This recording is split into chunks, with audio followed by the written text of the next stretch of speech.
I think I finally got it right too, by the way. Except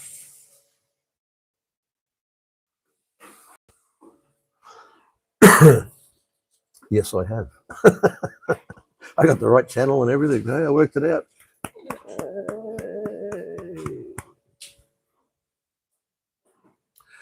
G'day, g'day.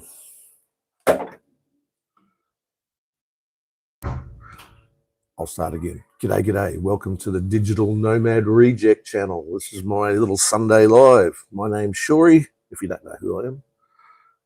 I'm an Aussie expat and I currently live in Kampot, Cambodia, which for the foreseeable future is still going to be my home, I think.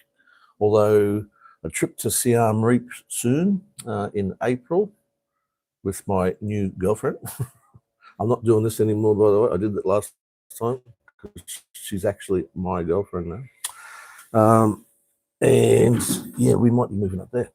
But anyway, hey, sorry about that. She didn't know. Look out, I've got. Give me a second. I seem to have internet problems, which is really stupid. I shouldn't have. Internet problems again. Let me see if I can fix something up.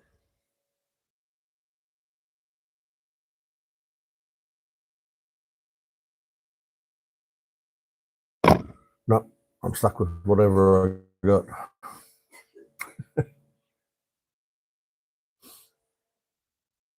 Yeah, so anyway, g'day to everyone. Thanks for joining in. Hey, you've got about 15 people already. Wow, that's amazing. Good on you guys. Thank you for joining in. I've had a pretty good week, except for the gut pain I've had for a few days. And I don't know, I can explain that shortly, I think, but we'll see how it goes. Look, the new, well, it's not a haircut, well, it is a bit of a haircut, but I'm not wearing the bandana today that I normally wear. And the beard's gone. You probably noticed. Someone really pointed that out, said I look silly without a beard. I think I do too. However, new girlfriend grabbed it and said she didn't like it. Bad luck. I don't know about that, but look, if she doesn't like the bandana and the beard, that was kind of my little thing. And you might be thinking to yourself, well, sure, you don't go changing things just for a girl. Well, yeah, I agree with you, but I like having sex with her, so I'll cut hair, I'll do anything she wants. See, I can't have her sitting beside me now, so I get a thump probably. But anyway, yes, so she's not a, as you can see in the photo there, she's not some young girl I picked up. She's a mature 46-year-old woman. Got her head screwed on right. We flirted a little while. Met a little while ago, actually, a few months ago, and yeah, we've had our flirts, and we've finally gone out on a date. And in fact, that thumbnail you see there, that's our first date going out. And since then, we've spent almost every moment together that she's not working anyway. I don't have a job, so it doesn't matter to me. We went to. So I'm just going to say hello to a few people on here first. See who's on here. Paul, g'day mate. How are you, Fogs? What are you doing, mate? What are you doing? Good to see you. We've got John Quayle. G'day, mate. How are you? Currently in Cebu. Just tried buying more data from a phone. What a nightmare. Yeah, mate, it is a nightmare. And you buy and load, isn't it? It's called in the Philippines. Steve Lopez, girlfriend again. Yeah, see, that was another thing I wanted to say. I just had Herc here. You remember seeing him on a couple of lives there. He's a subscriber and a long-time watcher. And he came to visit me, and we did a couple of lives together, one on Koh Rong and one at Tumas there. One of the first things he asked me was, hey, where do you meet all these women? I said, what women? Have I made out that I'm some sort of womanizer and I've got plenty of women? I've had one girlfriend since I got to Southeast Asia. That was Sam. I met her in Thailand. We came to Cambodia together. We broke up. I haven't had another girlfriend. I had a little fling. I did put a video out with her in it, I must admit. But it was just a little fling. Was never going to last long. I thought it was going to be a one-night stand, to be honest. Turned into a little bit longer. But yeah, I was never really interested in her. This lady, however, I have been chasing. So yeah, and met her both at Two Moons. So there you go. That's right. So I wanted to keep going at Two Moons. Anyway, he found love and everything as well. But I think he had a good time here. So that was good. Steve Lopez, bad haircut. Yeah. Ash, thanks, mate. It froze for a few seconds. Yeah, I know, mate. I think it's going to keep doing it, actually. I don't know why. It's a clear day. We've got brand new Wi-Fi up here. There it is. It should be working really well, but yeah, I don't know. Mate, the difference between a bad haircut and a good haircut, it's about 6 weeks. A lot of Asian gals don't like facial hair. Yeah. But I mean, why would you be attracted to me then? You know what I mean? In the first place, you kept seeing me at the bars, not bars, I mean, Two Moons.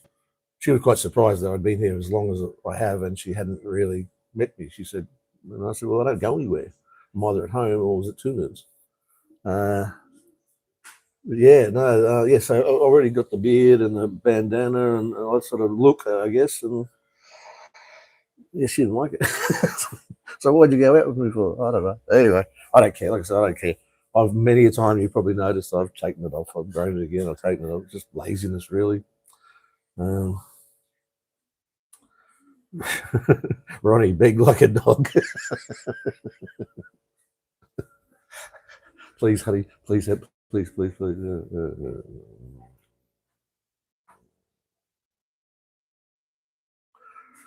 Carl Crowhurst. Sorry, mate, I don't remember you, but welcome. Sorry, mate, at the pub in Oakley. Two pissed to watch. $9.50 a schooner. Oh, I feel for you, brother. I feel for you. $2 is the most I pay here. $2. Paul Orchard, the photo, mate. The thumbnail. The thumbnail I'm talking about. And yes, they do like sweet talk. Yeah. Although I kind of noticed with this one, she just thinks it's bullshit. She doesn't matter the sweet talking sort of a thing. It's sort of she just doesn't believe it. Fair enough. Speaking of sweet talk, I got a couple of things I'm going to run through. You guys just keep chatting to me if you want. What do you want to do? All right, cutting out on me. I don't know if I can do anything about it, guys. Anyway, let's get back. If you think you've had a really good mango before, and you might have, you haven't had one of these. It's just a standard. I mean, it comes from a little tiny one, trees and stuff. But these, I had its brother yesterday or sister, whatever it is, and I couldn't stop eating. It was the most amazingly sweet mango tasting mango I've ever had. So, and they're like 20 cents. I don't even think she paid that much. She bought two, which is that cheap. But yeah, I've had a couple here before. There was the stringy type, not really nice. I mean, Christ, I've had Bowen mangoes, the R2, E2s, and all sorts of stuff back in Australia. Thought they were good mango. Nothing wrong with them. You pay for the privilege, but they were. But like I said, these ones are about, I don't know, 20 cents. We'll call it half a dozen for $1 or something. They're not expensive at all. That's delicious. But speaking of these ones, these will fall out of the tree all the time here, right? They go on the ground. It's just a green mango, and you go, "Oh, I'm just going to throw that away." You can't really ripen that or anything like that. They don't care. They slice it up like an apple kind of thing, thin. Throw away the core part, and the rest of the mango they dip in salt, and like a nice salt, maybe a seasoned salt. It's got some pepper and stuff in it as well. It's hard to tell. And they dip it in that and eat crunch like a chip. Not my thing. I tried one. I was going, yeah, that's not mine. Oh, they love it. And you'll see them pulling these off the tree actually sometimes and slicing them up and just eating them as a snack. Quite amazing. However, this was my best find, and I did a little short on it. You might have missed it, but that's okay. Check this out. Yes, it is mango jam. Spelt backwards now, I guess, isn't it? Yeah, because I've used the selfie camera. It's mango jam. Why isn't this a thing? I've never seen it before. In Australia, I've lived in Australia all my life and never seen mango jam. It's lovely. It tastes like mango.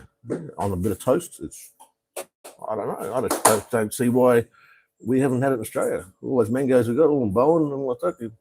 The ones that don't make it to the shelf, maybe you can, neighbours have on it. You can make jam out of it. Now, I'm pretty sure I've seen it at a fete or something like that, or a fair somewhere. When I with a, I don't know. What am I trying to talk about? A school fete, I think. Mum's making it, grandma's making it.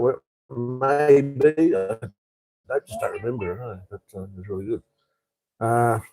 That little message there was my new girlfriend, and I can't really answer her back. She just wants to know if I'm okay. Because, okay, so getting back to the tummy ache I've had the last few days, and boy, has it been bad. And it couldn't come at a worse time. Brand new girlfriend, staying overnights and stuff like that. And here I am sitting on the toilet all night. Like, if I got up off the toilet, went to bed, the stomach rumbles just come again and back to the toilet. It was like, whoa, what am I doing with this? And unfortunately, I kept her awake the other night, just getting up and down. And I mean, my place is really small as well, so you can hear everything. It's fucking horrible. You can smell. It just couldn't have gone worse, to be honest. But anyway, she was all right. But when I woke up yesterday morning, I was feeling really sick, actually, in the gut. Like it was just from shitting too much, I think. But anyway, first thing in the morning, 7 o'clock in the morning, she's up on the motorbike. Off she goes to go and find a pharmacy that's open to bring me a couple of pills to calm the guts down, and it worked. Like that's amazing. A week into a relationship, and she's looking after me like that. So pretty happy. She tied this on my hand. Now I was under the impression that this was a Buddha thing because I had one in Thailand from a Buddhist monk in a temple thing, and we kneeled down beside him. Got one for good luck, and it was a kind of a thing. But I see lots of people here wearing these red bands, and I just assumed they've been to a temple and. Well, no, my girl gave me this, and she tied it around and did all the things and said a little prayer or something like that. And she says, "Well, now you're my boyfriend." Simple as that. No diamond rings. A little red, what do you call it? A string, little piece of red string. Apparently, I'm her boyfriend. So, pretty happy with that. Hey, I keep losing a few viewers here because the bloody thing keeps cutting in and out. I don't know if there's anything I can do about it right now, but it's all right.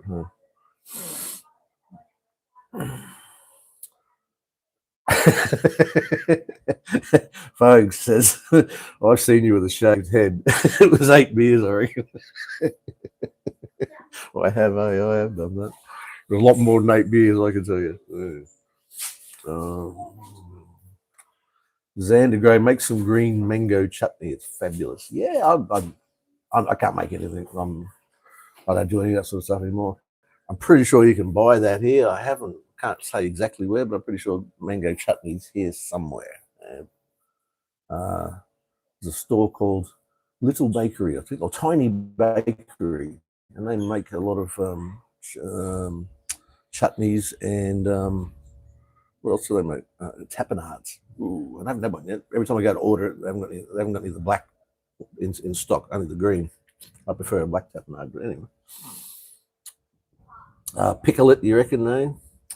Yeah, righto, Frogman. Okay, let's talk about the frog. That's because that's what's caused that's what I think has caused my tummy ache.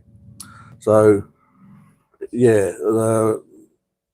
Shradar's the name. Shradar had a day off on Thursday, I think it was. And I said, do you want to go down to Kep? We'll go for a ride down to Kep and go and have lunch. So she invited a couple of her friends along as well. And the 4 of us all rode down to Kep, sat down on the beachfront on plastic chairs, plastic table, umbrella over us, cars going past behind us. It's just a street fair kind of thing. And me and the other guy who was, he's French, the boyfriend of the other girl. Him and I just sat back and just got a couple of beers ordered, and we sat back and let the girls do the ordering. Okay, what do you got? What do you want, kind of thing? Well, we started off with the. I think I've shown the squid on a stick before. It's just a stick with a little tiny squid on it, and it's grilled, and it gets a little bit of sauce on it, and pretty nice. Surprisingly good, actually. Again, I looked at it and went, "Oh, that's the bait for me to go fishing," but because they're not very big, big.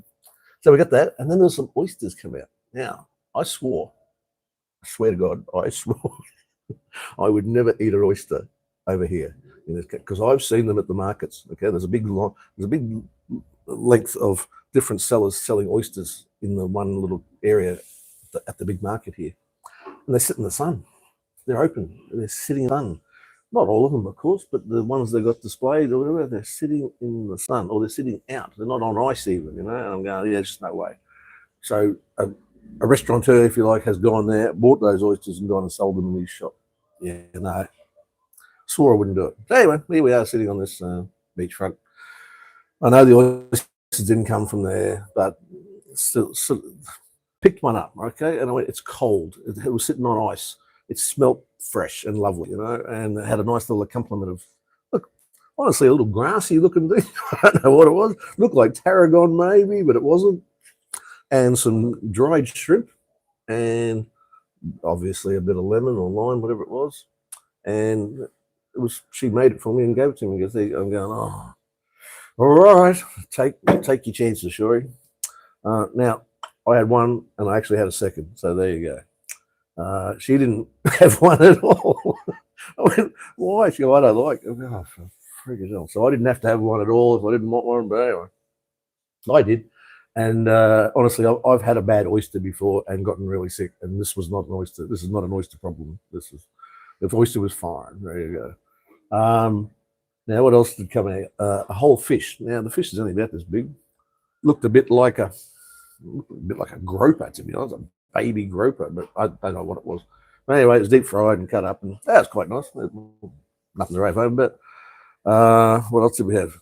Then we had some prawns, decent sized prawns actually, but done in a liquid hot pot sort of a thing, and they just kept cooking and cooking and cooking, and they're just so overcooked, they're not worth eating anymore. And even the girls said the same thing. They said, I won't order that again. So I ate a big chunk of seafood on that day at lunchtime, whatever. We finished up. We only had a few beers, and so come, let's go back. So we jumped on our scooters and went back to Kampot. It was only 20, 25 minutes away, so far. And anyway, later on that afternoon, Shradar's been on the phone to a friend. She goes, do you want to go out tonight for dinner? My friend's going away. Now, what I didn't realise is the French guy that we had lunch with, he was going, pardon me, the very next day, he's flying home. I only met him a few times, so we're not great mates or anything like that. I think his name's Marcel. G'day, Marcel, if you're there. Everyone's going to laugh now. A French guy called Marcel there.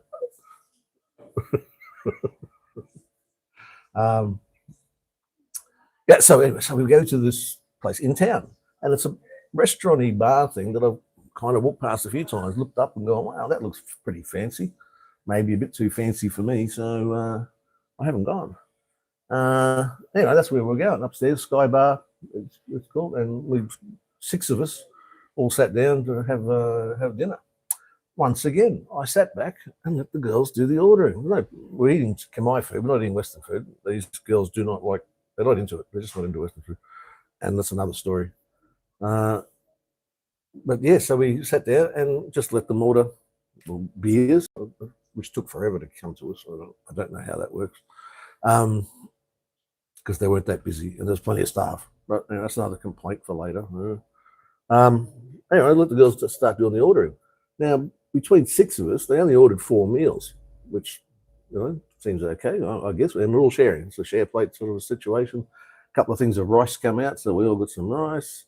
And out it comes. Now, the first thing that Shradar gave me was a little tiny piece of, I didn't know what it was. I just put it in my mouth. I went, oh, it's chicken. Oh. And then I found some small bones in them. Going, how are the small bones? Where'd that come from? Didn't think anything of it. Had something else that was pork, I think, and then something else that was, there was a shish kebab.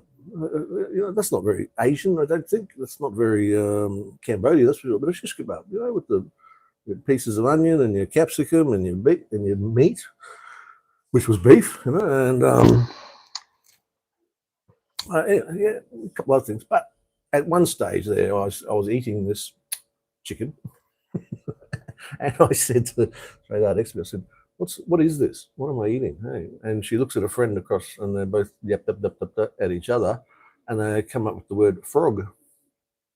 I went, now I understand. It's explained to me now, because I've only ever seen the frogs, like a whole frog sitting on a rack as I'm walking past the thing where they're selling fish and meats and squid and stuff like that. But I've seen the frogs sitting on the grill. You know, yuck, that's horrible. Hey? So I never would have eaten it. If that had to come out and it looked like a frog, there's no way I was eating it. But it didn't. It was chopped up and barbecued and done with some vegetables and stuff like that. So you don't know, do you? So my theory is my stomach's never eaten frog before, and it didn't like it, and it's poured out of me for 2 days. Like an irritable bowel sort of a situation, you know. Anyway, I feel much better today. Although last night she called out to me because I was in the bathroom. She goes, "Are you in pain again?" I said, "No, honey, I'm just farting." And God, it was loud and horrible. But I couldn't trust it. I couldn't. Well, I've got a new girl. I'm not farting in bed with her. So I had to go to the bathroom, and it's so horribly loud and disgusting. And I was just farting. It was good to get it out, I must admit. I felt really silly. Hey, by the way, her name, like I said, is Shrey Da, which is woman star. So Shrey is woman or female, and Da or Dara sometimes, but her name is Da. And then Star, so she's woman star woman. Stars. I just made a note of that, so I don't forget. Hey, I'll go back here. What do we got? Frogman, yeah, blaming the frog still. Yes, mate. Okay, starting. What part did I miss then? I don't know. Carbon pills from Paul Orchard. Oh, yeah, mate. I'll have a look. You've been collared. Yes, mate, I have definitely. Hey, I don't use the word likely, hey, but yeah, I could easily fall in love with this one. Boy, she's magic, hey.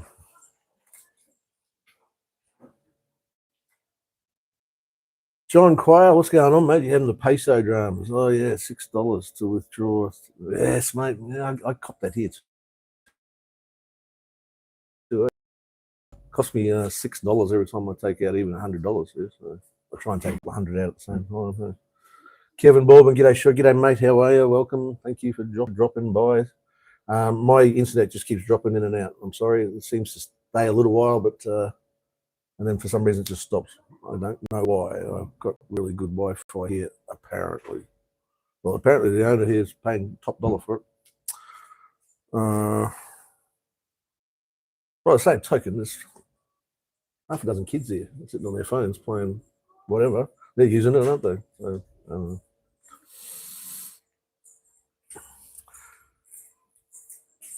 Up there, 79, 77. Oh, I can't remember your name. Is it? I know we've been talking online on the email, haven't we? G'day, mate. Yes, mate. Thank you. I look younger, do I? Yeah, thank you. A lot of people say that when I don't have the grey beard. I wonder why. Because my hair's not really that grey yet. It's getting there. Oh, am I doing the max headroom thing, Steve? Am I? Yeah, fair enough. What else was I going to talk about? Yeah, look, meeting. That's what's hot. That's what's wrong. I'm feeling a bit hot. Fan on pointing on me. Meeting subscribers. Yeah, look, you met Herc the other day. Kieran's his name. Why is this, guys? Help me out. How many of you did I lose? Sorry about that. I've just switched to my phone's internet to see if it's any better. How crazy is that? My phone is going to be, I think, better than the expensive. It tells me it's very expensive. I don't know. Still 21 people there. Good on you for sticking around. Thank you. Tell those bloody kids to get off their devices. They're eating up all your bandwidth. Yes, they are. and they listen and watch the most stupid fucking things I've ever fucking heard or seen too.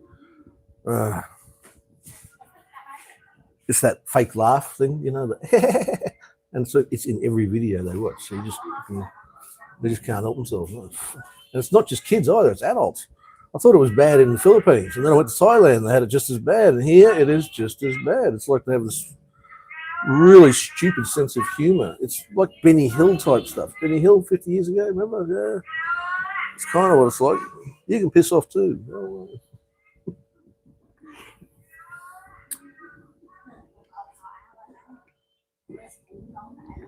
You've got to remember, I'm not on a time limit, don't I? I can take as much time to make this as long as I like. You guys have got nothing better to do, obviously, on a Sunday to fucking sit there and look at me. So, I keep looking over here. I've got a few notes. Hey, listen, I do feel a little bit. I'm not frozen anymore, though, Paul. I don't think. I think it's better now. That's better. Yep, it is. Was Kermie deep fried or grilled to a crisp, stir fried best? Yeah, I don't know. Kind of. I think it was like a kind of a deep fryer thing, and then chopped up, and then put through some, like I said, vegetables and stuff. It certainly felt dry. It felt like chicken, dry piece of like.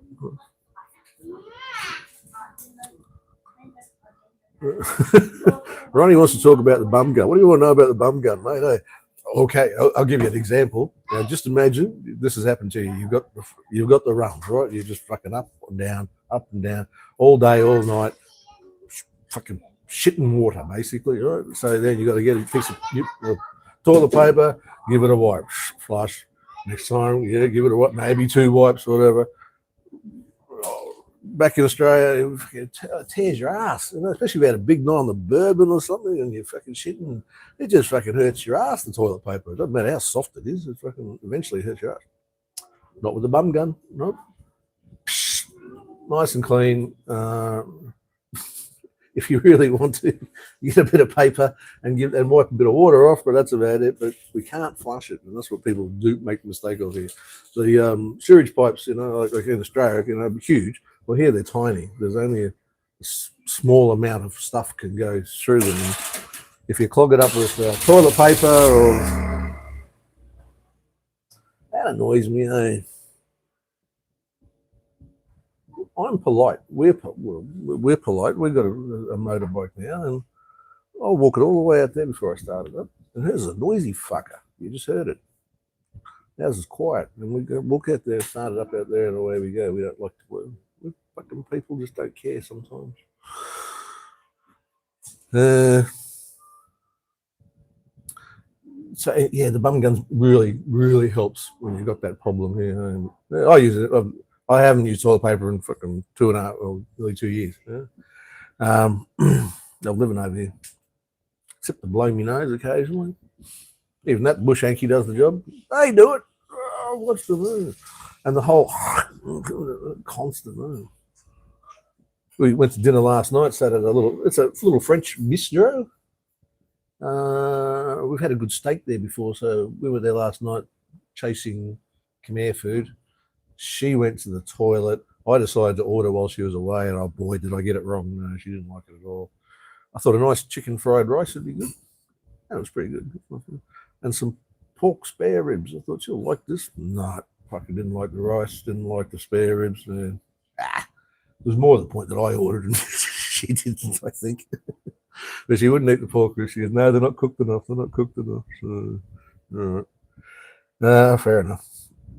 And they weren't very good, I must admit. But why are we at a French bistro ordering Khmer food? Who knows? Who knows? I just do what I'm told, basically.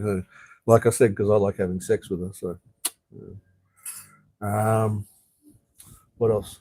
Hey, listen, a couple of people recently, or not recently, it's all the time actually, but probably, I probably get one or two a month. People contacting me wanting to talk about the DSP.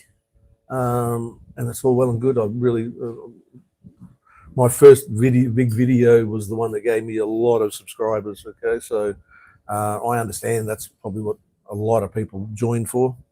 And if you want to talk about that, that's fine. But just let's do it privately, okay? So if you want my email address or you want to get hold of me, Shori at Facebook on Messenger. That'll find me.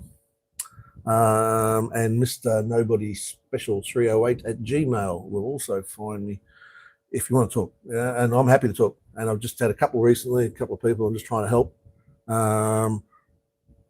It's no, I didn't get here by some miracle. I didn't just snap my fingers and turned up over here. I put a lot of effort and a lot of work in to be able to come over here, which is contradictory to the actual use of the pension. Shouldn't be doing any work. But anyway, so you're more than welcome to contact me. And when I find time, I had someone here this week. I won't say who they are, but they're on here now.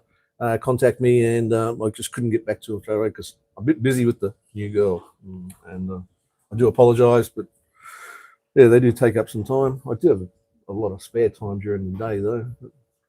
She's been wearing me out though. We not only go out to dinner, we go out playing pool afterwards and drinking beer, and then coming home and having wild sex. And I'm 60 years old. It's pretty hard to keep up, I must admit. We'll see. We'll see how long that lasts. What else did I want to talk about? Hey, I don't know about you guys, but I don't watch a lot of YouTube. I know that sounds weird, but I don't watch a lot of YouTube. I flick through and I see occasionally something will grab my attention, but yeah, most of the time I don't sit there and watch anything. I've got no favorite YouTubers or anything like that. But I have noticed a lot lately, and I'll tell you what, I'm a culprit as well. I use ChatGTP to give me some titles sometimes or some descriptions. I can't make up all those hashtags and stuff that you've got to put in there. So I get ChatGTP to do it for me. And I put out one video that it got quite a few watches, actually, about 10,000 views, I think, of can you live on the pension overseas, over here kind of thing. And it wasn't what I really wanted to say, but that's kind of how it come out. But have you noticed? So many people go, how long can you live on this amount of money? Or can you live on $600 a month? And all, and what's it cost to live?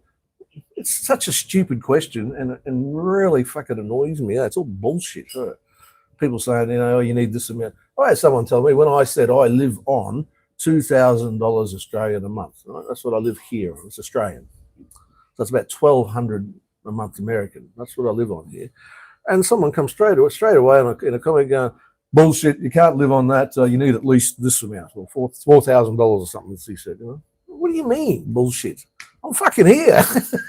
You're probably not, all right?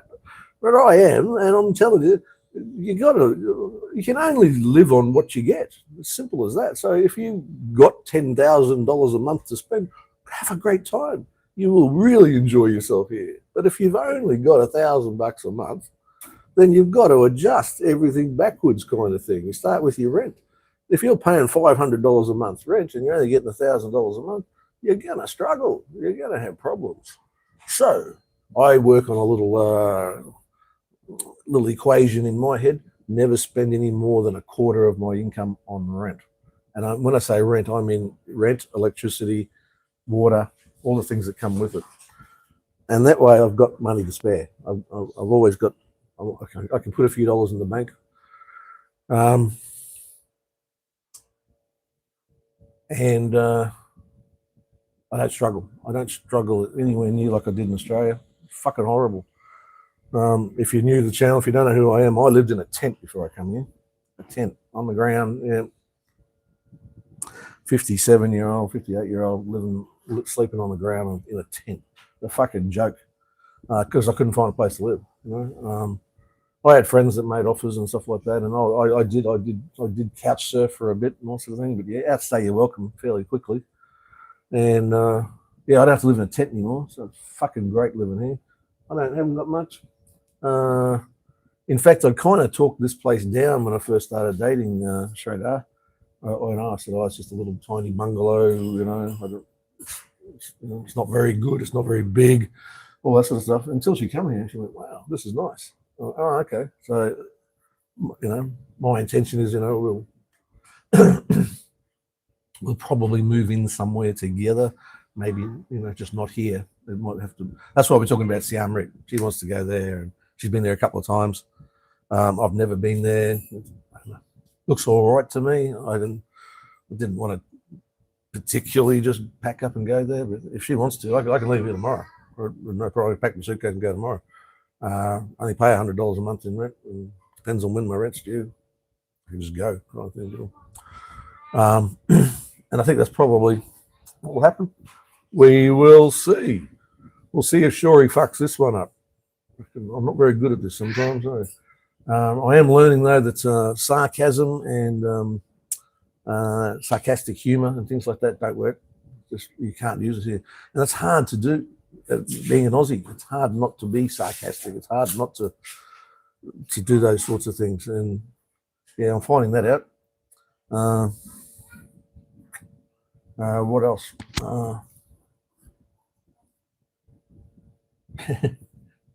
Drinking with Khmer people, just drinking beer, right? So whether it's with my neighbour here, your girlfriend, her friends, whatever, every time you pick up your can or your glass, everybody does the same thing and they all go cheers, cheers, cheers, cheers, cheers. Chumai, I think it's chumai.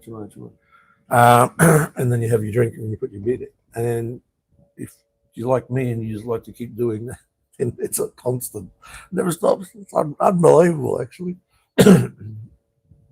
Now, also, I've noticed when Shredar goes to a place, even if she's been there before, it doesn't matter, but she goes, like, we go out to dinner somewhere or we go out for a drink somewhere, first beer that she gets, and by the way, she drinks beer, same beer I like, and well, she can't keep up with me, but she gives it a good shot. I'll give her that. So usually if I'm drinking with her and I'm about to get another one, I sort of grab hers and give it a bit of a shake. The beer can, you dirty buggers. And see how much she's got before I order one or two. Yeah, but she grabs the can, she opens it up. Now, she does the big clean thing as well, which I didn't think about, to be honest.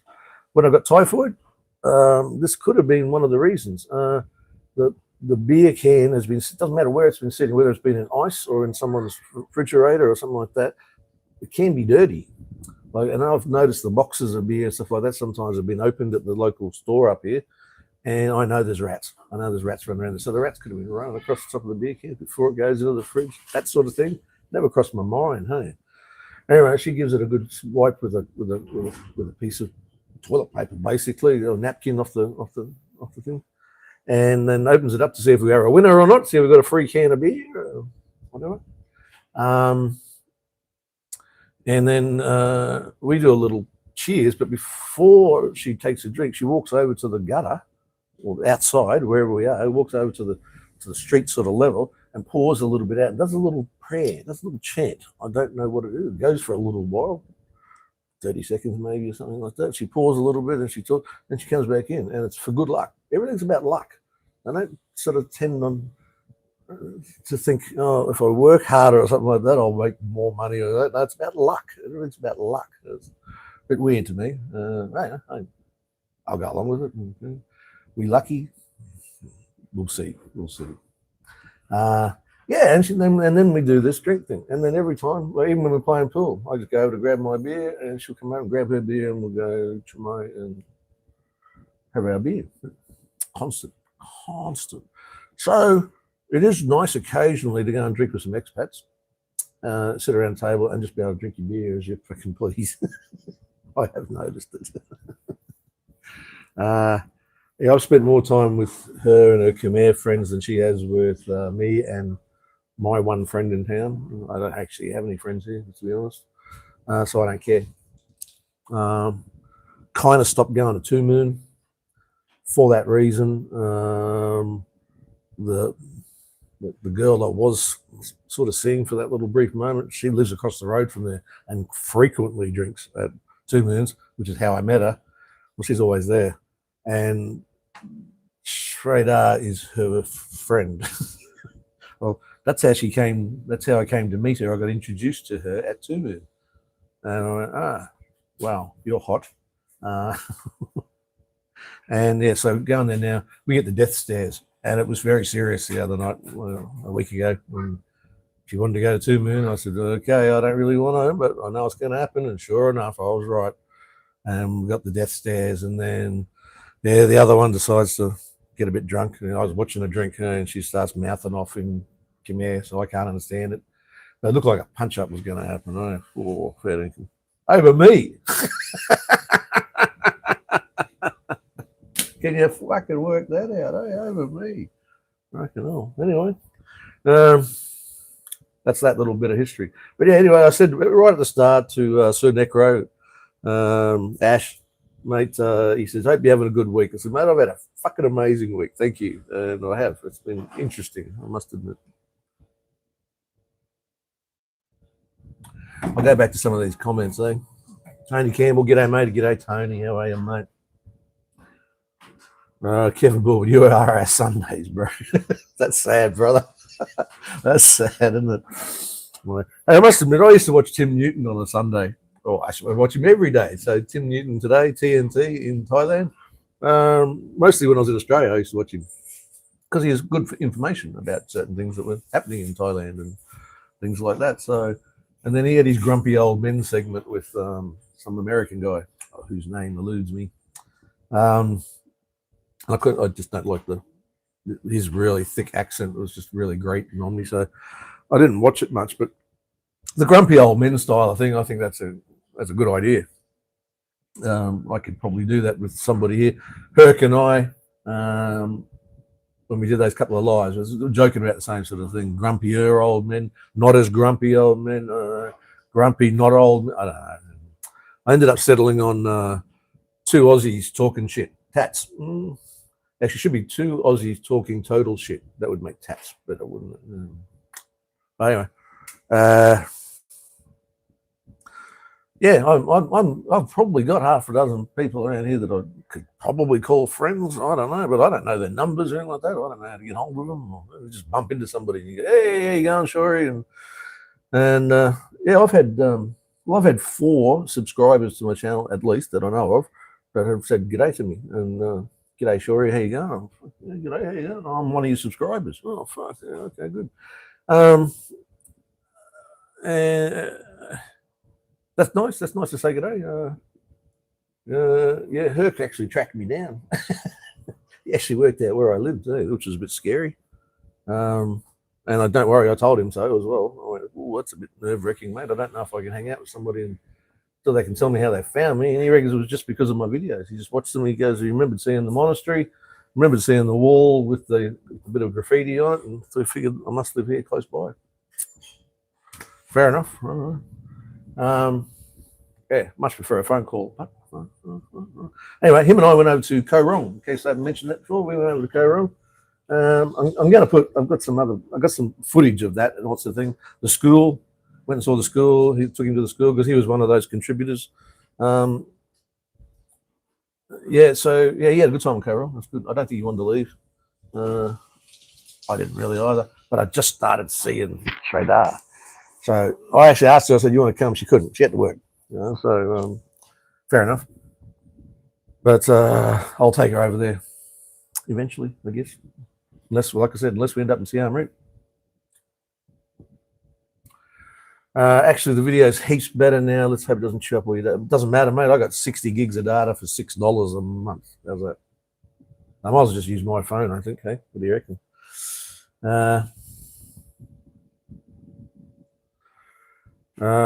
We here still get clogged pipes. I think they call it fatbergs. Yeah. Well, this toilet here next door, here, 10 o'clock at night one night, they had the machine in here pumping out the toilet because mine wasn't blocked. It is was, though. Toilet paper. Silly old bugger. Can't tell them.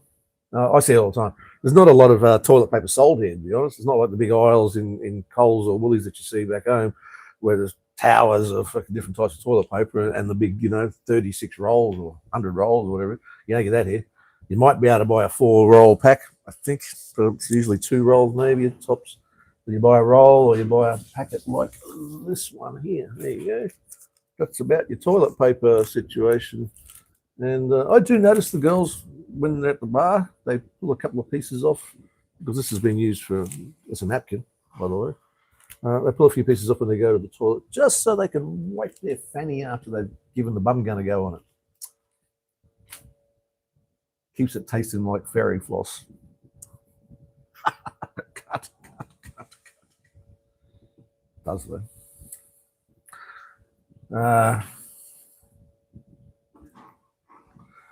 Hey, Matto, you adapt to what you have and everyone's different. Yes, mate, absolutely correct. What do we got here up there? My rent's $1,100 a month in a share property. Fuck, mate. Harsh, man. Harsh.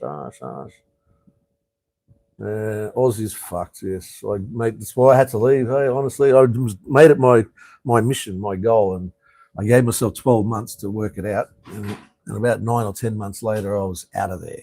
The moment I got the okay to go, I booked the plane ticket and just couldn't wait to leave.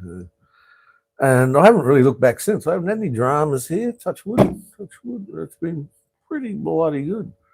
Apart from the crazy ex, using my passport page as a fake Facebook account. Yeah, that was a bit fucked, hey? Not needed. When you spend nearly a year with somebody, you don't expect that sort of fucking shit.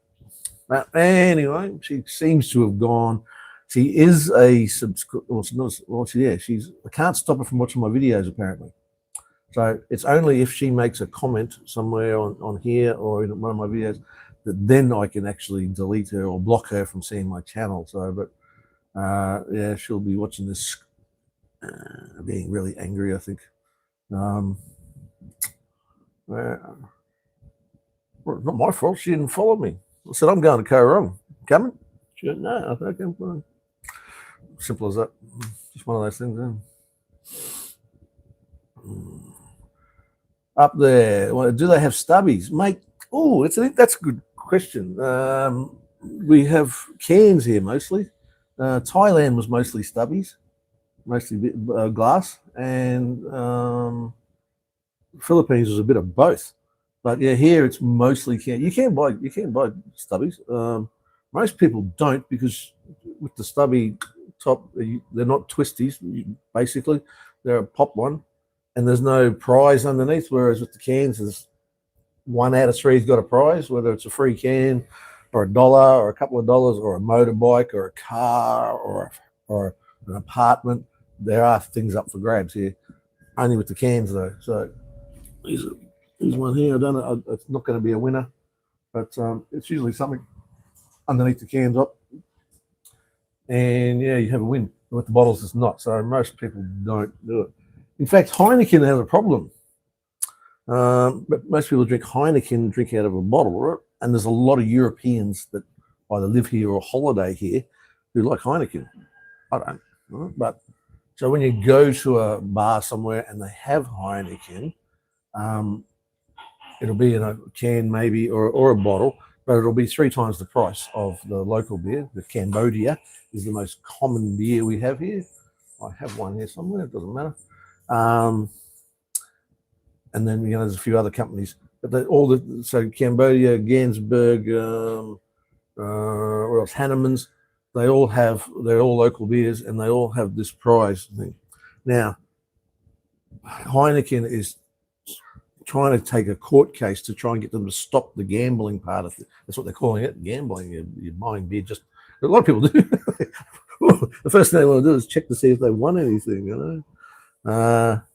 Yeah, and Heineken's not happy about it because they don't want to play the game, but they want to get into the market here, and they've got like a 1% share of the market or something like that, and they want to really dig in. So they want this beer promotion to stop. It's been running for years apparently. They just keep bringing out new prizes and things, and yeah, it's good. We've got a ring. What do you call it? You use it on a tent or doesn't matter. We've got all the ring pulls sitting on that, so you can just take them off when you want to spend them. When you want to use them. I didn't realise, because I've been giving them to Shreda the last couple of weeks.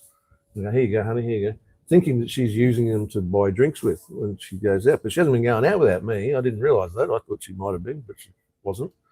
Staying at home, being a good girl.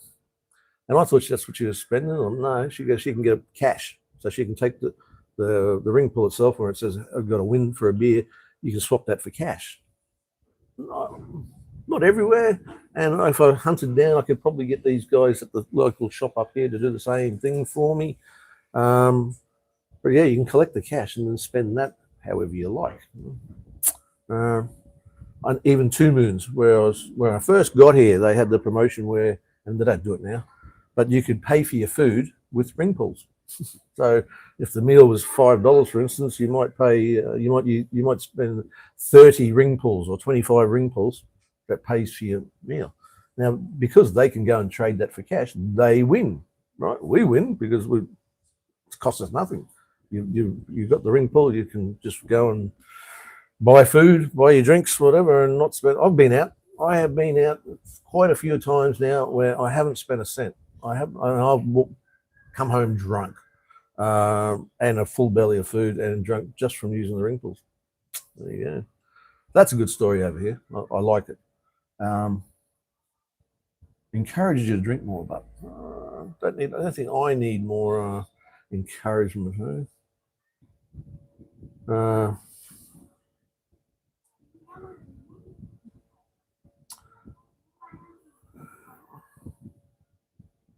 Steve Lopez says, the saying is, the less you have, the less it costs you to live. Yeah.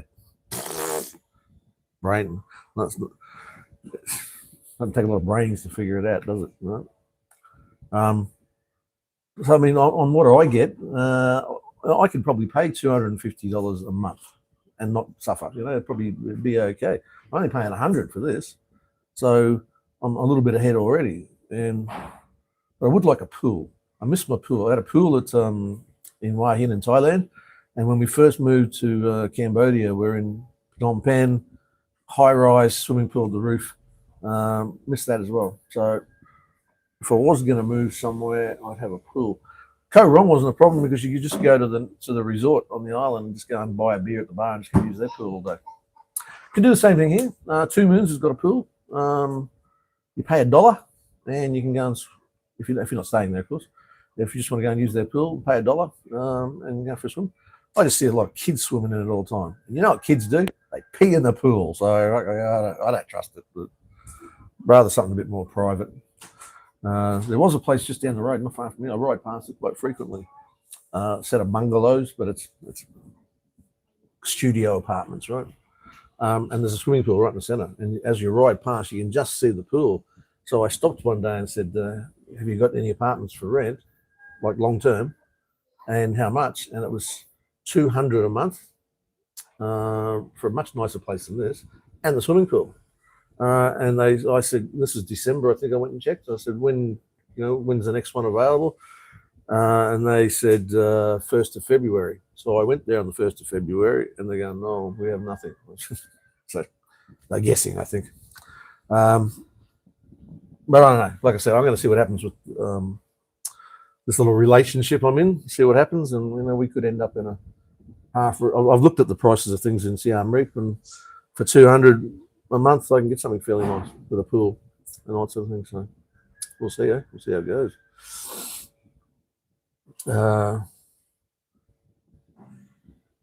Fogs wants to know where everybody's from. He's on the Gold Coast. He's a Gold Coast boy. I met him on the Gold Coast a long, long time ago, about 30-something years ago, folks.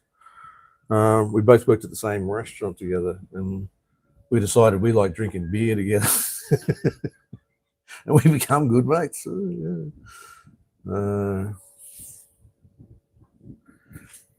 Sir Necro, this is what happens when you become a thirst trap. Yeah. Jerry, how you going, brother? Thanks for joining us. You a bit late or what? Just woke up. 45 minutes into the show, mate. Not show, what a stupid thing. Into the chat, I should say.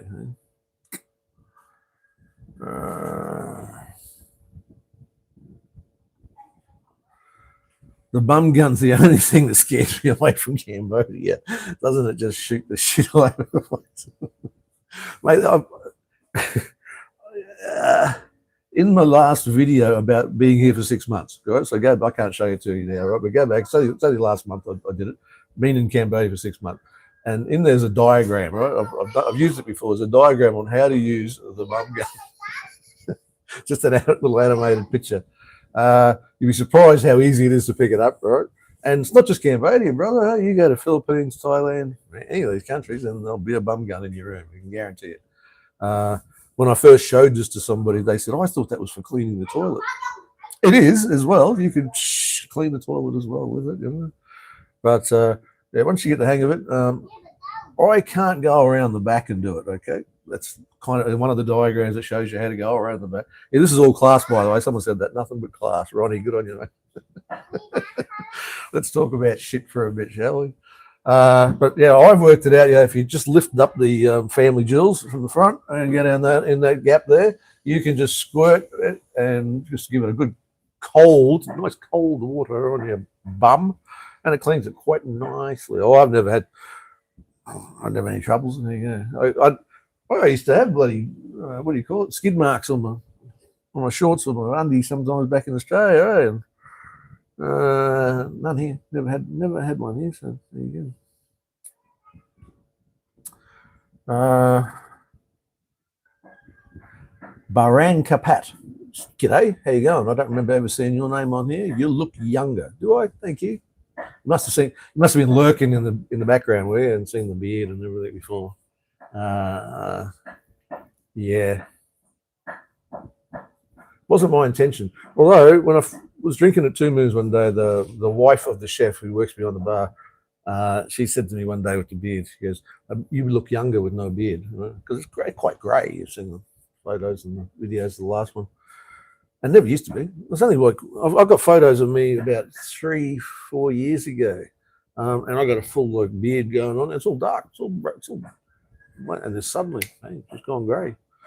So yeah, and she said, "You look much younger." And I walked in there a couple of days later with a shaved face, and she didn't recognise me. There you go. I've actually found that just lately. The last couple of nights we've been out, actually, I bumped into people. I was around the gym last night, actually, from Jim and Lily's. G'day, Jim. How you going? Jim and Lily's. They got a bar restaurant just over the other side of the monastery from me. Walk around the corner and it's there. And I haven't been for ages. I haven't been there for ages. Mainly because they don't start cooking until a little bit later, 5 o'clock in the afternoon kind of thing. Which means I had to get there at 5, and it seems quite busy. There's only so many tables there, and the meals are just huge. They're just too big, hey, and I can't stop eating them because they're really good usually. So I haven't been there for ages, but about last night, and I saw Jim standing there. We're at a bar, and he looked over at me and looked away, and then he looked over at me again, and I said, "G'day, Jim, how are you?"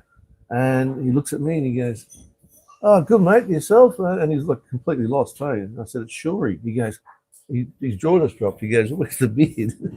So I think that might catch a few people out. Plus, I've normally got the bandana on, so you don't see the hair and stuff. So I think that's happening to me here. Might be a good thing. I don't know. Much prefer it when the girl puts her hands through my hair, but she can't do it with a bandana on.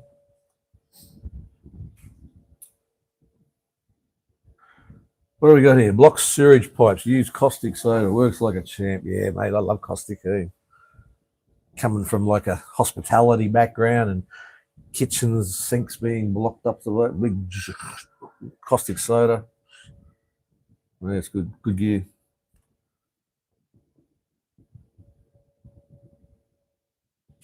What do we got?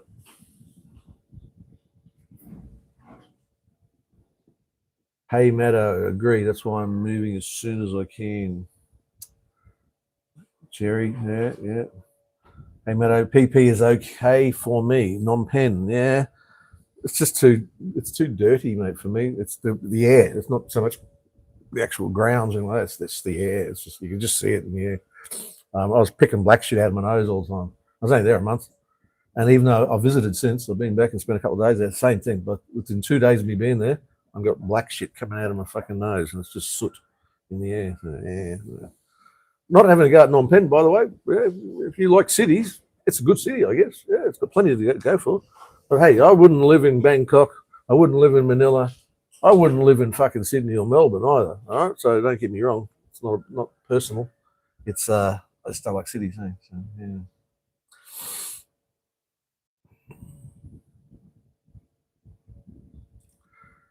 yeah. Brendan says, "G'day, mate. Looks like you recovered from your frog meal." Yeah, much better, mate. Thank you. The girl did buy me a anti-nausea pill, but it's a common one they buy here, and it's like really cheap.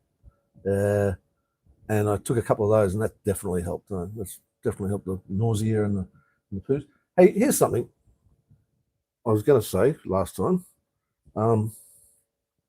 First of all, this is made in France, okay, and you have to read it backwards, but it's paracetamol, but it's 1,000 milligrams.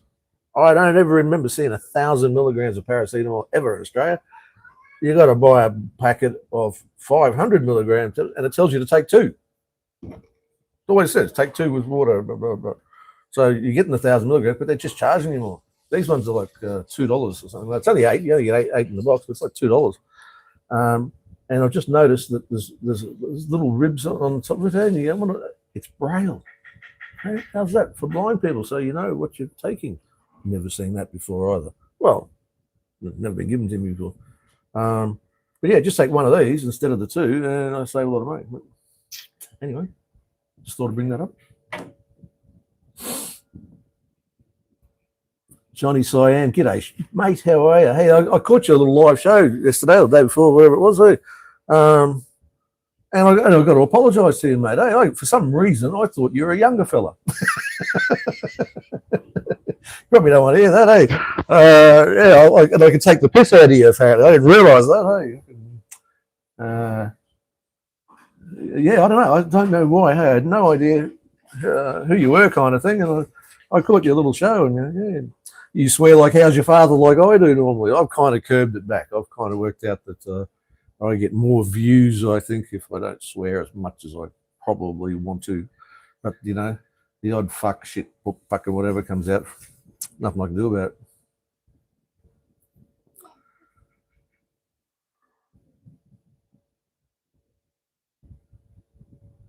Jerry, it's not easy being green. Yeah, we're still on the Kermit the Frog joke.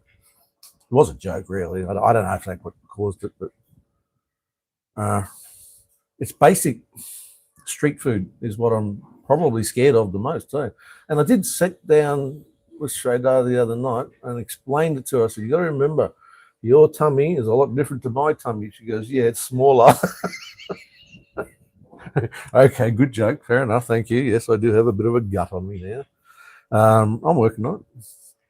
But I had to explain to her, I said, you can eat things that I just can't eat. My stomach's not designed to do it yet. I mean, it's only been 18 months of living over here now, so I'm a bit more adventurous than I used to be. So I will go and order Khmer food online sometimes. Actually, not sometimes, a lot of the time. I might get a burger from time, I might get a pizza, things like that. But I get this nice chicken vegetable rice dish. It's kind of tasty chicken vegetables. That's how I get my veggies into me, I think. I did notice myself whacking a bit too much soy on it, but hey, and the salt content of that's probably not good for the blood pressure. Speaking of which, I'm due for a bit of a checkup, and I'm going to try and make some sort of video about it, because last time I went to the doc here, well, the only time I've been to the doc here was to get some blood tests to find out what was wrong with me, come back as typhoid. And I asked them to do like further tests while they had the blood out, and then they go, no, to give a false reading. So I need to go back and get my blood glucose levels checked, my, just all those little things that you normally would do back home. Yeah, I haven't done. I did a big one in Thailand about 8-9 months ago. Yeah, 9 months ago, probably, in Thailand. Went to a really good clinic. It was really good, really flash, fancy. The doc there spoke better English than my doctor back in Australia, that sort of thing. And did all the tests. And I was living already, after only being in Thailand for about 6 or 7 months or something like that. Everything was looking really good. Like, every cholesterol was almost zero. Everything like that was, blood pressure was pretty good. Um, what else? They had the whole ECG thing on me and everything like that, and all this was costing me about $60 or $70 Australian for like a full blood work, full everything, and a full report. And I've still got the report on my phone actually, telling me that I've been good. So I kind of tried to follow that, but since I've arrived in Cambodia, the access to Western food is so much easier than Thailand. I must admit, there's a lot more Thai dishes than there are Cambodian dishes for starters that are like really edible. Um, yeah, so I've probably eaten too much of the old Western food. It's too easy, you know. But I'm kind of getting over that now, and with the new girl feeding me, like I said, it's just a bit dangerous. Like I just don't know where the foods come from sometimes, and not that I know where it's come from when I get it delivered either. So sometimes you just got to take risks in life, don't you? And hopefully you don't die. But I now know the signs of typhoid. That will be what will fucking catch me next time. I think it's quite common here. So is the dengue fever. But I'm pretty switched on to the mosquitoes now. I don't let them bite me very much. I've got one of these jobbies. Awesome. Sit here in the morning and click, click, click. Night time, just go, zap, zap, zap. It's a good zapper. So yeah, I don't think the dengue is going to catch me. I would. I don't think so. But yeah, the typhoid. So I keep an eye on it. That's all I can do, really. Hey?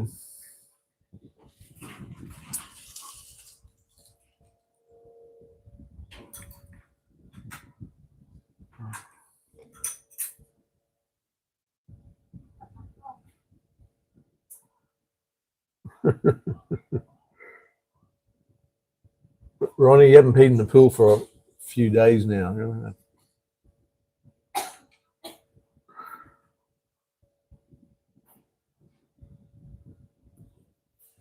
Hey, Ash, Sir Necro. Ash, I didn't know you were down in Victoria, mate. I don't know why. I thought you were a Queenslander.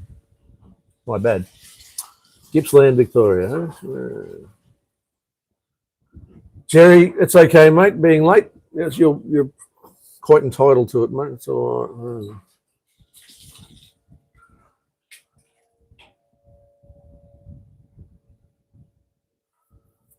Ronnie, it's like using an arc welder. What's like using an arc welder, mate? Did I miss something? Tony Campbell, you installed a bum gun in Ipswich, Queensland. Now, it wouldn't be legal, of course. They'd have rules about that, I suppose, But yeah, I understand the Europeans not having a bum gun so much. Too cold. Yeah, really ice cold water. That's probably no good. So then you have to try and heat the water a bit, and it gets expensive, I suppose. But in Asia, it's never cold. Doesn't matter. So yeah, I can use the bum gun 365 days a year. Bum gun, just be wary of the pressure. Yeah, mate, you can knock out the baby makers pretty easy if you're not fucking careful. Ash, you turned grey the moment you turned 30, did you, brother? Yeah, a lot of people like that. A lot of my mates went bald early. I don't know.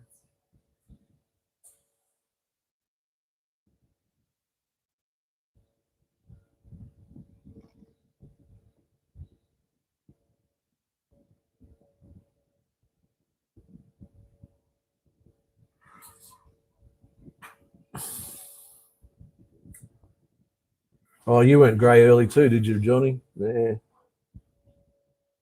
65 now, brother. All right, well done.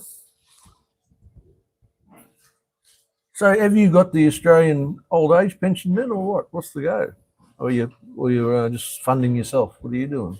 Don't have to answer if you don't want to. Just out of curiosity, because I know it's 67 now before you can take that pension. I didn't have any super, by the way. A lot of places I worked at just didn't pay it or whatever. And by the time it all got sorted out, and when I first, I don't mind telling you this, when I first lost my lung, so the lung stopped working, I couldn't breathe, going to die, blah, blah, blah. That's where they pensioned me off, kind of thing. I hit up the superannuation people for some coin. I had about 20 grand in there or something like that. And by the time the taxes and everything hit it, I ended up with about 7. So I took $7,000 out and set myself up in a little apartment with a bed and a bloody lounge and a TV and shit. I bought a car, I think, and that was it. That's the most superannuation, right? So if you've got heaps of super, good on you. So budget well, budget. I think a lot of people think, I got one mate who thinks that, okay, when he turns 67, he's going to get all his super, he's a couple of $100,000 that's in there, and then he's going to get the pension straight away and he's going to be living like a king. It doesn't fucking work like that. And you'll find out I try to explain it to him. You'll find out the hard way, but that's what he thinks is going to happen. And yeah, it doesn't work that way. You've got to self-fund yourself for the most part until you're completely broke and begging for more money, and then they might give you the pension. But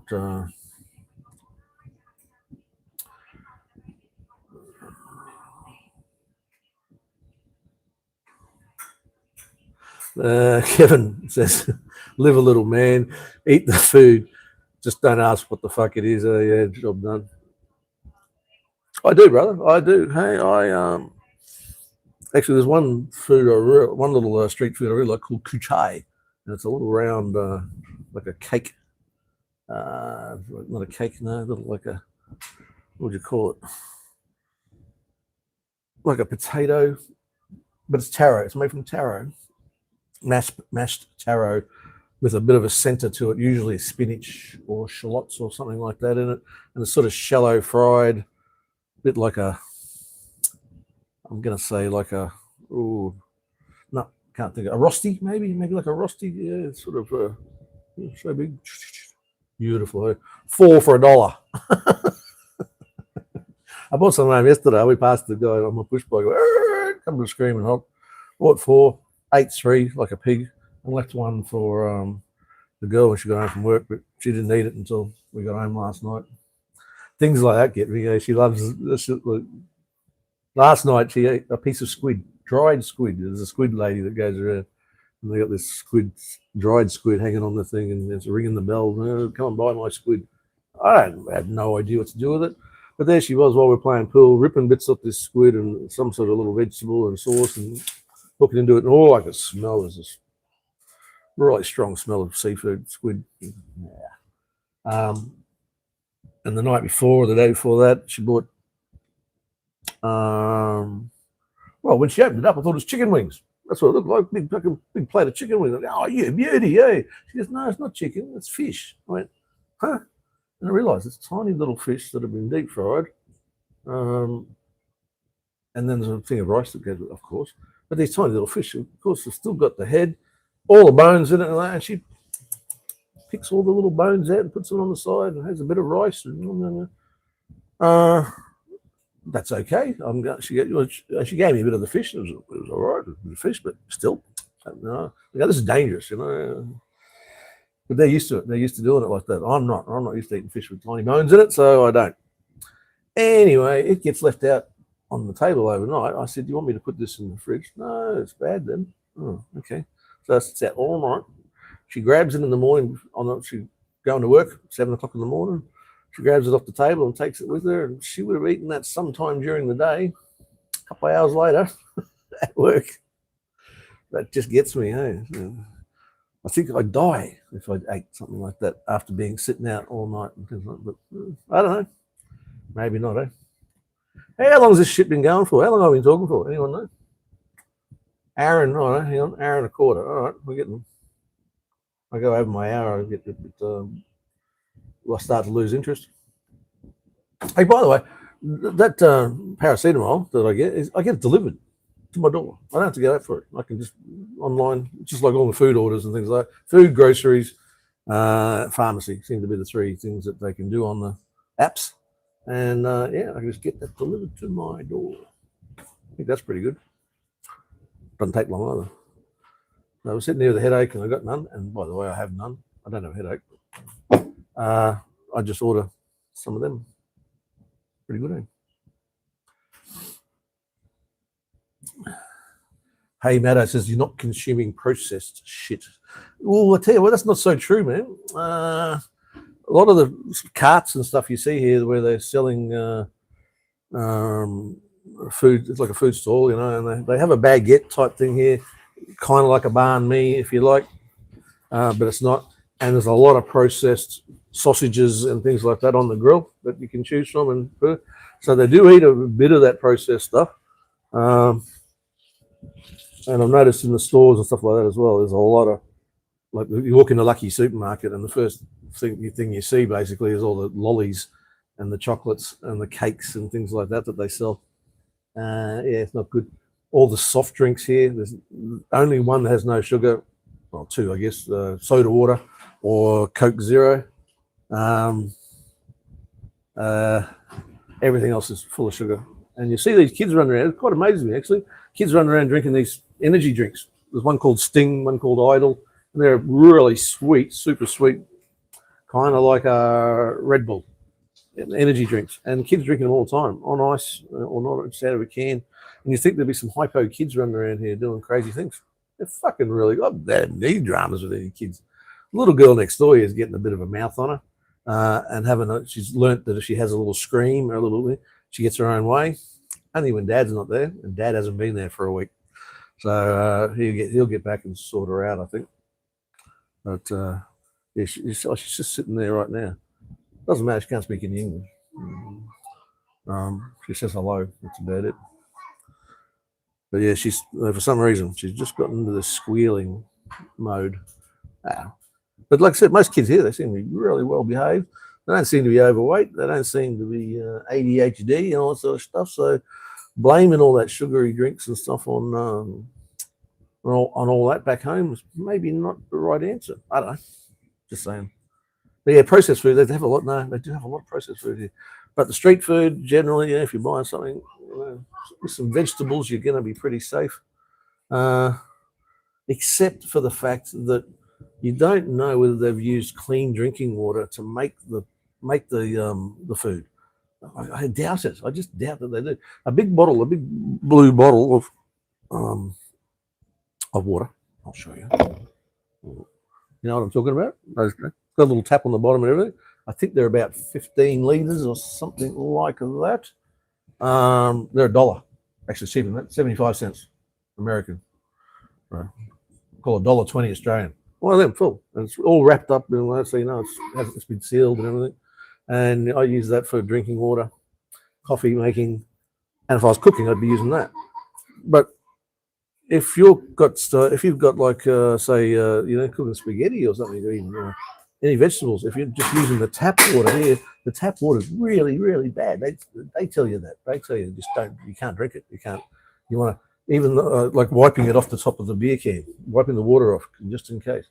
I brush my teeth with it. I don't swallow any water in that. I rinse my mouth out, but and I probably shouldn't even do that. Maybe that's why the guts is crooked all the time. I don't know. But yeah, I really haven't had a solid shit in about 18 months since I've been here. So it's all. But when it's non-stop, when it just keeps coming, it's fucking bad. Yeah. Never trust a fart either, by the way.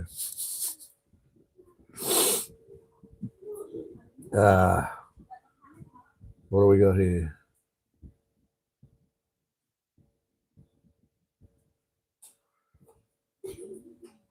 Let's go back. Agree, Kevin. Just don't need it there. Hey, mate, if you go back to Australia for a holiday, you still go to Bulk Bill Clinic? Good question, mate. I don't think so. No, because my Medicare card. Oh, it's valid. It's still good. No. They told me my Medicare card has been revoked. If I'm overseas, but I'm pretty sure I can get it back quickly. I'm pretty sure I can go back to my old doctor without any drama, again being bulk billed. But good question. Yeah, I don't really know for sure. By the way, I have no intentions of going back to Australia at all. Never. I've got no intentions of it. Sorry, not even for a holiday. Okay, so really irrelevant. If I had to, I don't know how I'd have to. If it was a medical emergency with me or something like that, I'd probably. Would I go back? No, it's probably cost me too much to go back home. Probably cheaper to get it done over here. Depends on what it is, I guess. But yeah, I don't really know.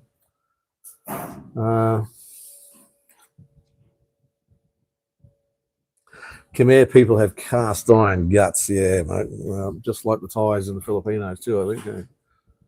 They can eat anything.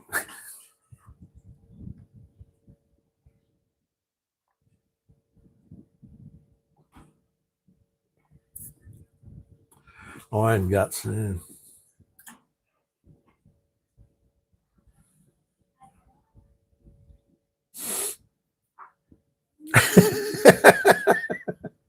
Yeah, on your folks, no headache or a she at work. Geez, you're so funny. You? I haven't. It's in its infancy, so I haven't had any dramas yet. Probably gonna have them. I'm sure. I'm gonna do my best though to work on this language barrier thing. She says to me, "Why don't you speak Khmer?" You know, because her English is very limited. It's extremely limited. Um, and she's had no education. She didn't go to school, so she doesn't know how to read or write Khmer. Getting menus over here is kind of that. Look at a picture. That's what she has to do. She can read little bits of English, little bits of Khmer, I'm sure. But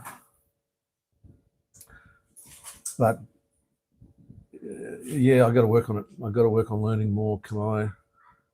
She teaches me something, and 5 minutes later I forget it. So I'm not very good at it. I'll give it a go. I just figured she wouldn't want me to, so she could talk behind my back with her friends. I don't know. And I keep explaining to her I don't speak English. Well, why you not speak English? I said I speak Australian. She doesn't understand the difference. I use that a lot actually. You know, I don't speak Khmer. I don't speak English. I speak Australian. It is vastly different. You don't notice it till you're over here, because I'm a minority here, definite minority. Even with expats, there's not that many Australians here. I bet a few. Most you meet here are either American, English, a lot of Canadians, Germans. Wow, more Germans here than I've seen ever. Haven't been to Germany, of course, but there's a lot of Germans here. Yeah, Jerry doesn't eat those processed food, meats and sausages either off the carts. Yeah, you don't know how long they've been sitting there for. In fact, I do sometimes. I've seen them set up in the morning, and then at night time they're still there with the same cart, and I know there's no refrigeration, so just don't really take the risk. Hey, don't really take the risk. A lot of palm oil used in Cambodia, hard to digest. Yeah, there you go. Yeah, up there. How much a massage is there, mate? I haven't had one. Herc could answer that, because I know he went and had a proper Cambodian massage when he was here. I didn't ask him if he got the happy ending or anything, but no, it was just a massage he had here. He said it was pretty good. Surprised he's not on here. Where are you, Herc? He's the one that did the couple of lives with me before.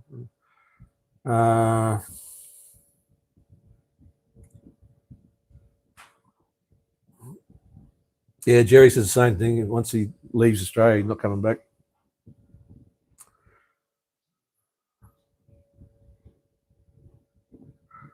Ash says Google tells him that the Medicare card remains active for up to 5 years. See, there you go.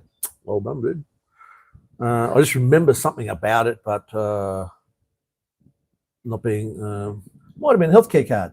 Would that be correct? That's the one I'm thinking of that they took off me. Yeah, they said you can't have that anymore. And I went, okay, I don't need it anyway. Who cares? But yeah, Medicare card up to 5 years. Yeah, right. That's cool. I do have access to MyGov and everything like that. I can do it. And I'm sure I'll get a letter or something telling me about it later on. I don't know. I'm not looking.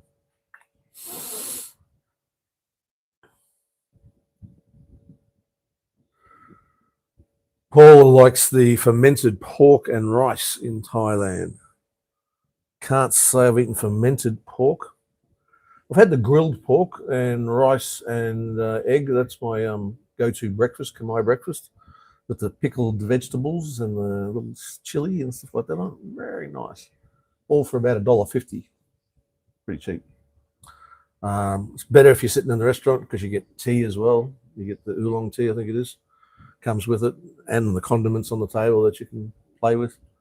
The takeaway version, you don't get any tea, of course, but still $2, I think it is. get one delivered. Good brekkie.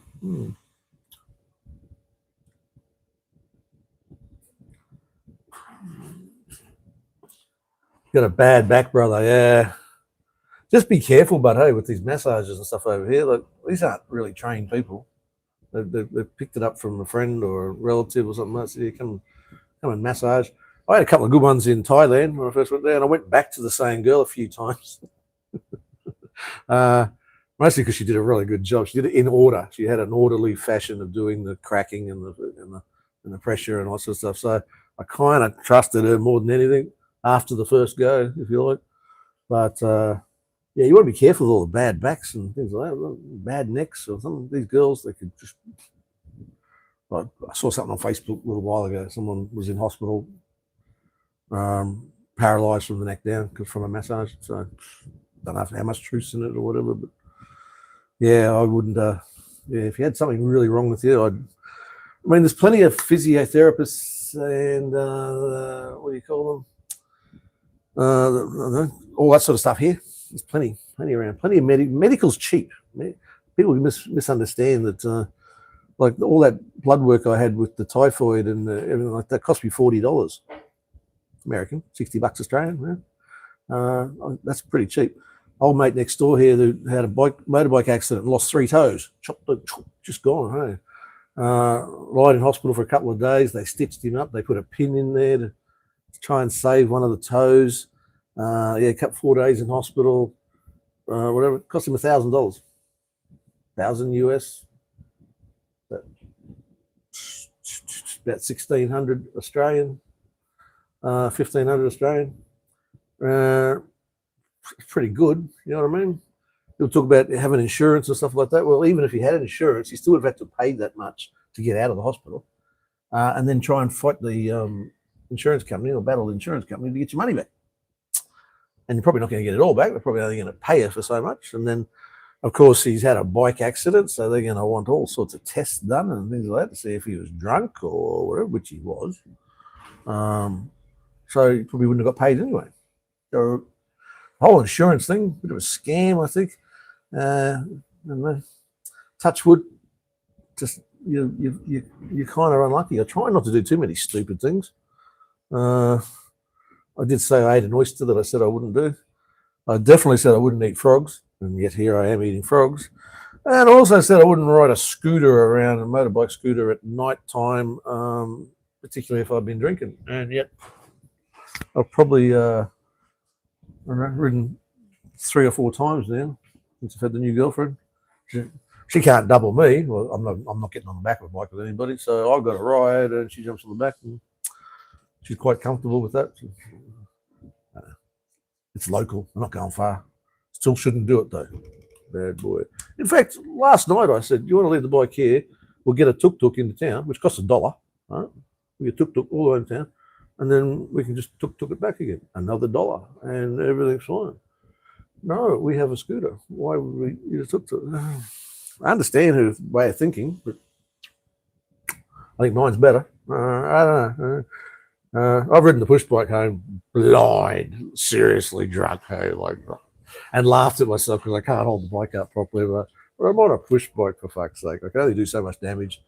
Haven't actually come off it and taken any bark off me or anything. So all's good, I think. All's good. But yeah, and I sort of ride the scooter in the same fashion, if you like, very slowly. She sits on the back and away we go. Don't know. We'll see. We'll see.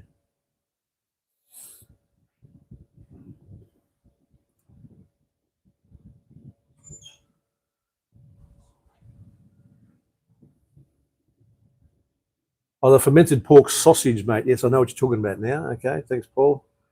Yeah, your healthcare card does expire with portability once you leave the country. Yeah, once you leave the country, yeah, I think you can get it back when you come back with no problems. But anyway,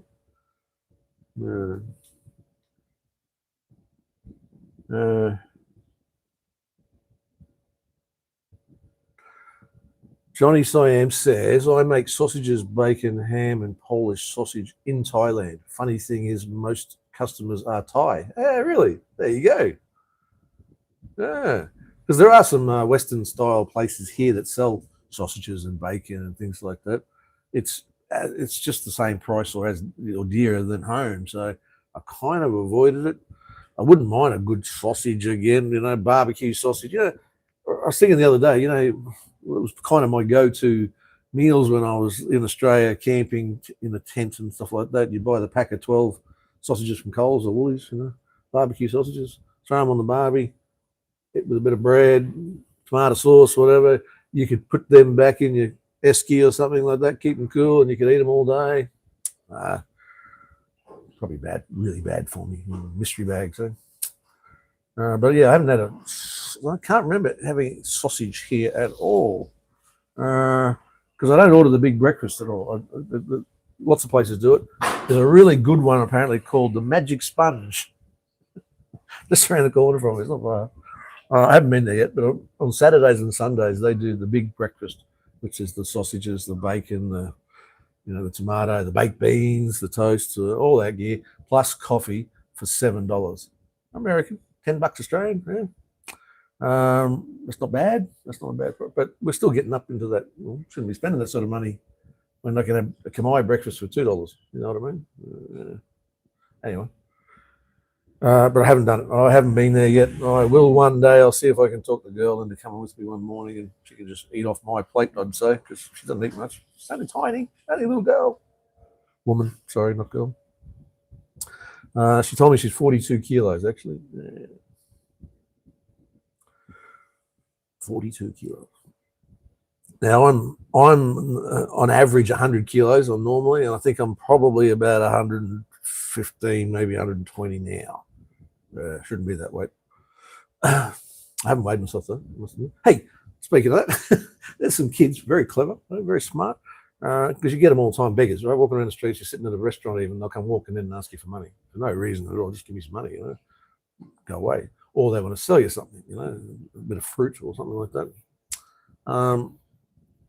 Kids come up to us the other day, a set of scales in their hand, electronic scales, for weighing yourself. Said, would you like to know what you weigh? Oh, fucking what a good idea. So you give them $1 or whatever, and you stand on their scales, because I haven't got any here. I don't know where I'm going to go get myself weighed. And you're going to stand there and embarrass yourself in front of the whole restaurant, basically, by standing on a set of scales and watch it go to 120 kilos.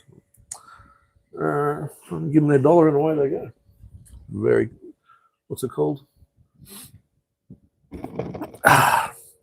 They're very clever. I give them that.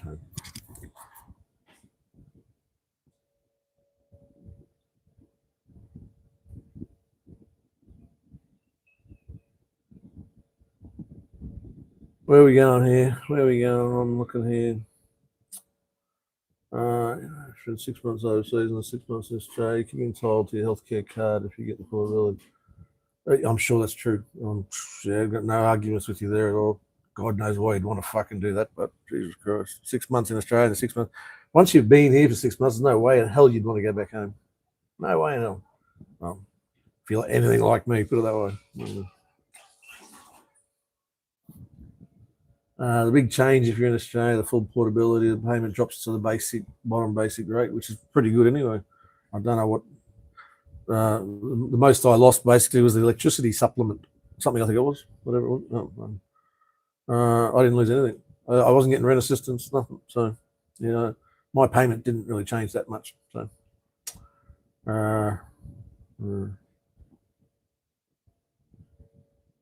Fogs wants to know if I can carry 2 cartons of beer on a push bike, he'll be impressed, because that's what he did when he was like 17.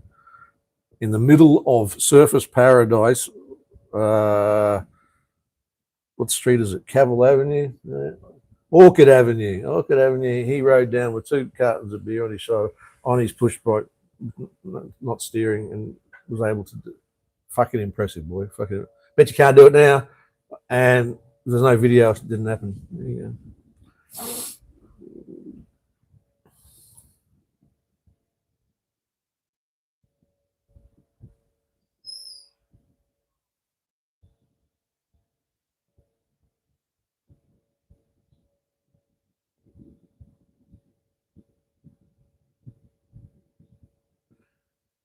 Jerry, yes, mate, I agree. Hey, but you just the price is just it's not as good as what the cold cuts and things like that. Hey, I've seen them; they're not very nice.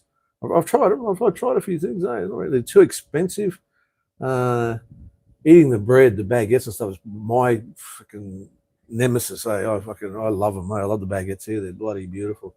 French bread, French butter, French wine. I know it's all there. I know it's all very good, but yeah, I'm not. Why the fuck would I eat French food when I'm living in Asia? Every now and again, it'd be fine. Like I said, we went to that French restaurant the first date because I heard they had really good steaks there for $7. Nice rib fillet for $7 fucking, right? $10 Australian. Nice rib fillet with all the trimmings. Look, it was okay. Nothing to write home about. Nothing fantastic. It was okay for $7. It was fucking pretty good, you know. Do I need to eat that every day? No. But look, and that 3-4 nights ago, whatever, she said we're going to my friend's house she invited us for food, you know. I said okay, and we had to ride quite a way out on this part of the road I've never been to before, never been out there before. It was on kind of a little highway sort of a thing, main road, and this woman runs her own little business selling drinks, food, petrol in the bottle, you know, a litre of petrol just on the side of the road, but basically. And we got there and sat down and had a few beers and had some local food. Again, I have no idea what it was. Straight I just kept giving me some on a plate. Can't tell you what it was, can't tell you what we ate. But there's the risks I'm going to have to keep taking, though, if I want to date a Cambodian. I can't fight it. There's nothing I can do about it. No. Good news is she's old enough to recognise a stroke or a heart attack. She's been a really good nursemaid already. I'm only like a week into this, and you know, already she's going to the pharmacy for me and making sure I'm okay. I don't know. I don't know whether Aussie chicks will do that for you. Hey, they kick you out, I think, or they just disappear. I don't know. But yeah, I'm going to have to adapt to her more than she adapts to me. I think that's the way I'm sort of viewing things now. I'll let you know. We'll keep in contact, eh? What are we going here? An hour and a half, hour and 40 minutes. Yeah, I'll probably pull up the stumps fairly soon. Unless you guys have got something you really want to talk about.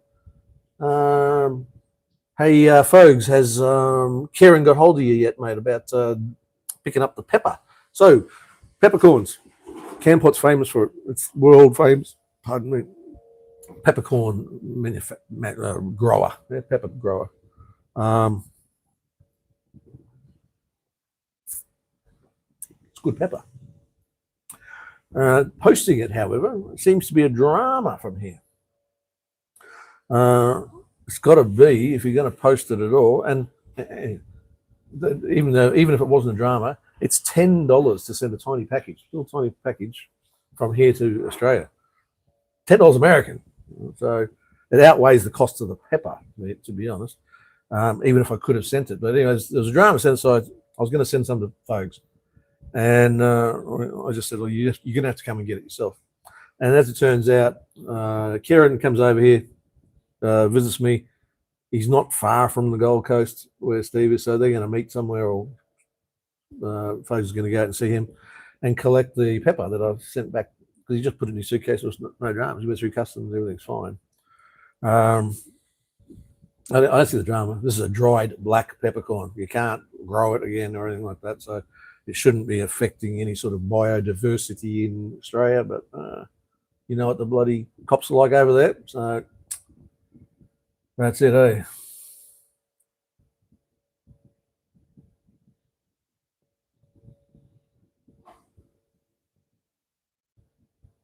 Ash says, "What you know, your payment definitely drops to the minimum rate." Yeah, it does, mate. It does. But like I said, the minimum rate's kind of good. Unless you're adding on rent assistance, there's not much difference. Like I said, I think the electricity supplement was like $20 or something, $22 or $25 a fortnight or something. Well, like I said, I'm never going to miss that. It balances itself out well and truly in my favour. Yeah. By the way, if you guys don't know Ash, Sir Necro, he's former Am I saying this correctly? Your former Centrelink staff from a while ago. But so he has a bit more knowledge than a lot of other people. He's just saying it there. By the way, everyone, I'm an ex-Centrelink employee. There you go. Thanks. So I know this stuff. Although you say you know everything, maybe you didn't know about the portability thing. You claimed that straight away. You said you didn't know the loophole. It's not a loophole. It's fact. It's just fact and it's law. We're not playing a game of doctors and nurses or anything like that. It's about law. So that's why you have to get a lawyer involved, and which is why I did, and this is why I'm successful in getting here. A few people lately have been saying it's too hard. They're asking to. It's going to be hard. There's no easy way about this, eh? Someone said, "Oh, I don't want to talk to a psychiatrist," and like that. I'm from the old school. I'm from the toughness. You can't be fucking tough. If you want this, you're gonna have to cry. You need to cry a lot if you want to get through it. It's not easy. Yeah, it's not easy. There's got to be a really good fucking reason for them to give you portability. Obviously, I got it. Obviously, they believe me. Obviously, I have proof. Obviously, everything's above board. Otherwise, I've had stretch people go, "Oh, wait till Centrelink finds out about you." It's Centrelink that sent me here, you idiots. I got a lovely letter from them, hey, from whatever Australia, Services Australia, whatever it is, saying, "Enjoy your journey overseas. See? Enjoy your time overseas." So get fucked. I'm allowed to, all right?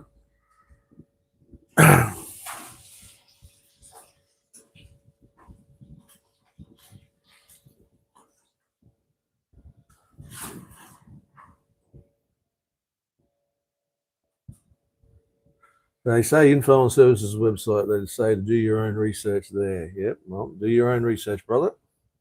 And like I said to you, it is not about Centrelink. It is not about doctors. It's about the law. And the law's a funny thing. And you and I don't know much about it. Neither do Centrelink staff and neither do doctors. Listen to the lawyer. Yes, you will be paying rent until you leave Oz. Nothing you can do about it. So what? You leave Oz, you got no rent to pay anymore? Well, not Australian rent. Why would they pay you rent assistance if you live overseas? That makes no sense. Someone did ask about the NDIS thing. I know nothing about it. I never got anywhere near that. But they say, does that still apply overseas? Well, I can't see how, but with all the rorts I see about that, who knows? Could be bloody heaps of people living over here on NDIS, and I wouldn't know about it. But,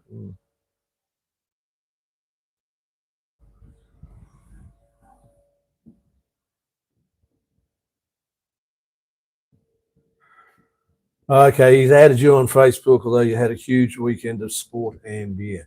Should I say anything about this about the Raiders, mate? I'm going to be nice to you and not. But the Sharks gave you a fucking thumping, brother. Someone said that on Facebook about the Broncos game with Hull. They're going, "Oh, Broncos got thrashed." I don't think fucking 4 points is a thrashing, you fucking idiots. Anyway. Oh, by the way, yeah, the switch went off, and now I'm swearing like "How's your father" again.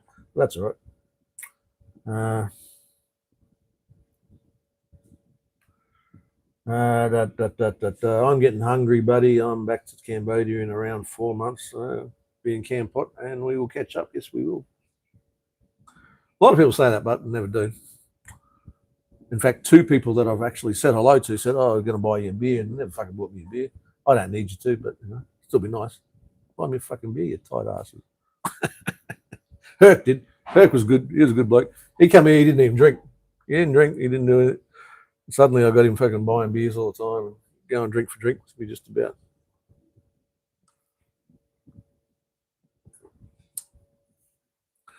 So he's back home looking for a pot dealer and a fucking, and he's got an account at Dan Murphy's now.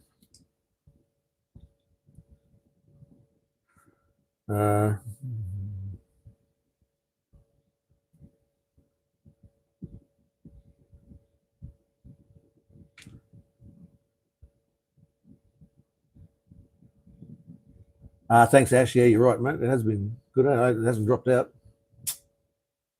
How weird. So there's still 31 people watching. You just, and most of you are saying something. That's pretty good. I don't know. 16 likes in an hour and 3/4. That might do us, eh? What do you reckon? You guys go and do whatever it is you're doing for the rest of the day. What is the time? 1:46.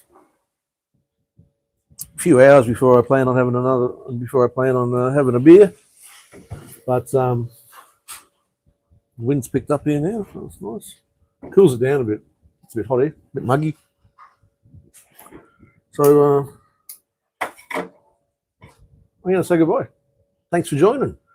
And don't forget, hey, listen, if you have subscribed or you haven't subscribed, I invite you to do so. But when you subscribe, make sure you push that notification button afterwards, whether you do it on your phone or your laptop or your TV, whatever. Push that notification and go to all. So then every time I put a video up, you just get a little notification on your phone saying, make sure he's going live or sure he's put out a new video or whatever the case may be. A lot of people say they just don't know that I'm online. Johnny Siam, you must get that a lot. I'm assuming because you were on there you had a very long chat. Was it yesterday, last night, something like that? 8 hours or something like that you were talking for?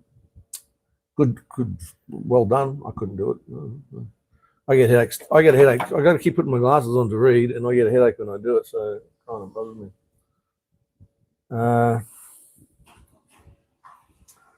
See you guys next time. Bye-bye, Shuri. Bye-bye, everyone.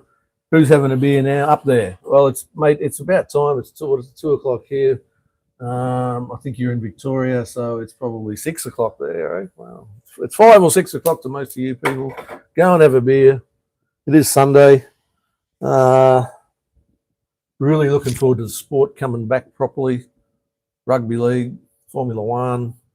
We might talk more about those sort of things next time, if you're interested. If not, I'll just keep talking shit. I don't really care.